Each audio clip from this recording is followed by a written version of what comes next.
Dong na ako'y ihatag sa imuhang nga URL na ako'y ihatag sa imuhang website ug napo ko ihatag sa imuhang login details ug napo ko ihatag sa imong articles ha nga imong gamiton para ani nga trabaho. So pag login nimo sa website, makita din nimo siya nga kanang screen o nga kanang browser nga ang nga page unya mo anhi din ka dinhi click din nimo rewrite your articles ha i-click nimo dayon anhi na din ka dinhi moadto din ka sa imong article unya dong ang imo din buhaton kay moadto ka sa article nga akong gihatag sa imo na siya sa word document tapos ani karon akong ihatag sa imo ha is kani lugar siya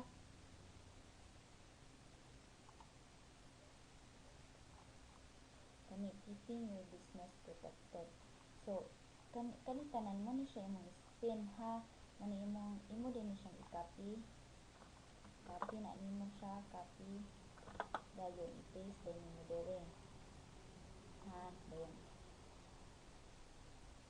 pagkahuman pangbutangan nimo space para kung asa to ang space dito sa imong word document ha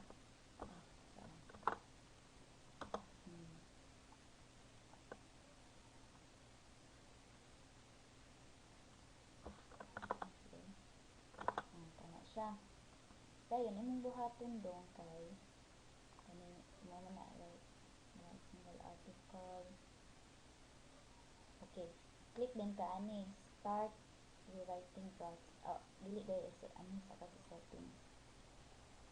sa settings sa dayon imo dayon ni siyang i-protect ako ra pud ning i-appeal ha sa imong i-rewrite i-appeal nako ang imong kaniong protected keywords so na kay protected keywords para ani nga para ani nga article imong protected keywords is online ako lang ni siyang i-appeal sa imong kaning before nako i-send ang akong word document ha tan-awon lang nimo dito sa ubos dong akong i-appeal di protected keywords para sa ano ha pangan protected keywords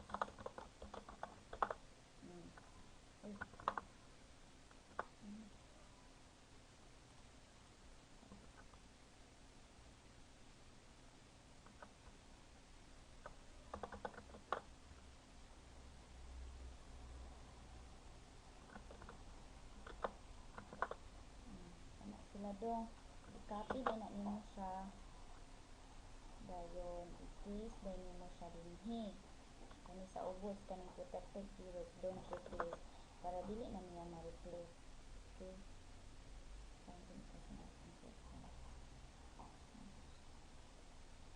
okay dayon imo din ni click after kini mo ma-paste click din na nimo start rewriting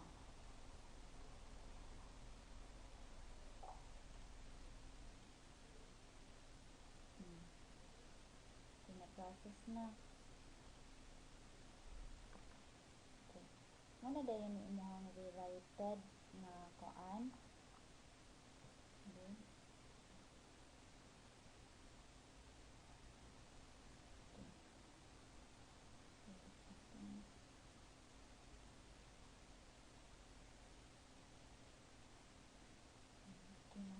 continue to final step then ka i-click nimo na dong nara na din ka generate and export unique version of the article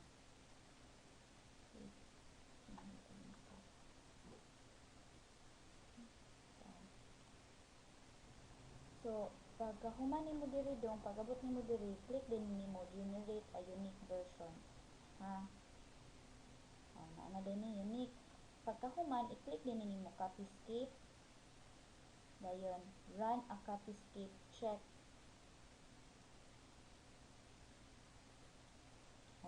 success your unique variation passes copy skip great job okay pag ang copy skip din naa man usahay ang result kay 49% na naa na siya kapareha inana or 30% basta dili lang siya molapos og 60% waa ang article ha. Click din na nimo okay. Dayon click na pud ka aning grammar spelling.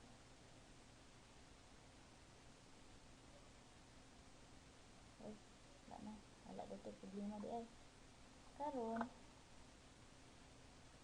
imo nang i-copy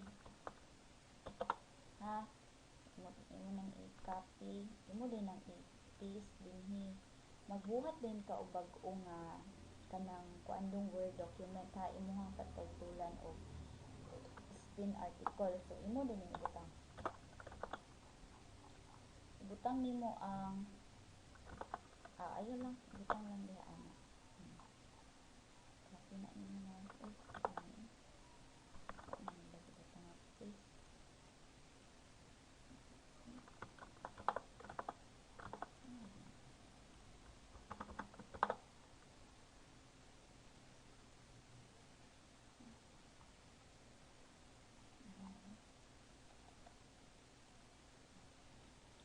Dong, ayaw na lang dahil pagbuhat og bag-o nga document kay madaot man siya o para sa ano wala bitaw sa mga space.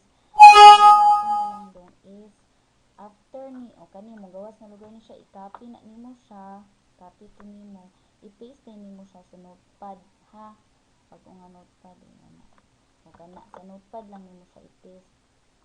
O butangan lang dayon nimo dinhi og number 1 ha. Sunod na po dayon number 2. So pasabot ani number 2 ikaduha nimo nga buhaton nga kuan, ikaduha na pud siya nga spin. Kay ang spin man gud ang pasabot na ilahi-ilahi bitaw niya ang mga words para mura siya bag-ong article. So dayon pagkahuman dayon nimo dong, pagkahuman na lugar to nimo ma-copy paste dito sa imong notepad, click na pud ka sa rewrite ha, click na pud ka sa rewrite para mobalik na pud ka dinhi. So same ra gyapon nga process dong.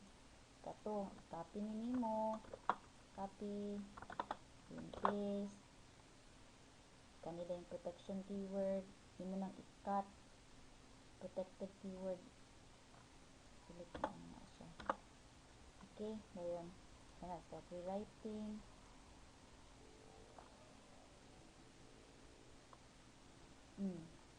Last yapon na to ha. Dayon one click rewriting settings, protected keywords, i-paste to nimo katong akong gibutan sa ubos. Dayon continue final steps.